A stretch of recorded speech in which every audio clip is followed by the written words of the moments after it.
मैं इस चीज़ के लिए माननीय प्रधानमंत्री और जितने भी लोग, जितने भी arm forces and everybody who is standing with us, who is standing in this operation, I am really thankful.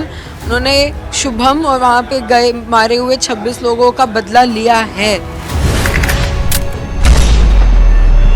ঠিক 15 দিন আগে পেহেলগাঁও হামলায় শহীদ হয়েছিলেন আমাদের দেশের 26 জন নাগরিক। প্রত্যেকেই ছিলেন পুরুষ।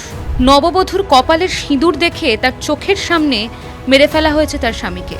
সেই হত্যাকাণ্ডের বদলা নিল ভারত। শহীদের বধূদের চোখের জলই এবার পরিণত হলো ভারতের রোষে।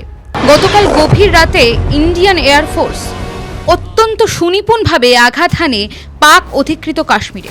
অপারেশন সিন্ধু রাফাল ফাইটার জেট দিয়ে মুজফ্ফরবাদ, কোটলি, বিম্বর, চকামারু একে একে ধ্বংস করা হয় অন্তত 9টি জঙ্গি ঘাঁটি।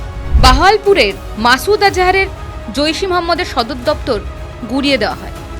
পাকিস্তানের পাঞ্জাবে শিয়ালকোট মুরিদও বাদ যায়নি। এই পুরো অপারেশনের ওপর ব্যক্তিগত নজরদারি রেখেছিলেন প্রধানমন্ত্রী নরেন্দ্র মোদী। দিল্লির কন্ট্রোল রুমে রাতভর ছিলেন জাতীয় নিরাপত্তা উপদেষ্টা অজিত ডোভাল।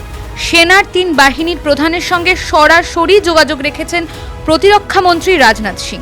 কোনো উল্লাস নয়, শুধু একটাই বার্তা, ভারত মুখ ফিরিয়ে নেয় না, ভারত মনে রাখে।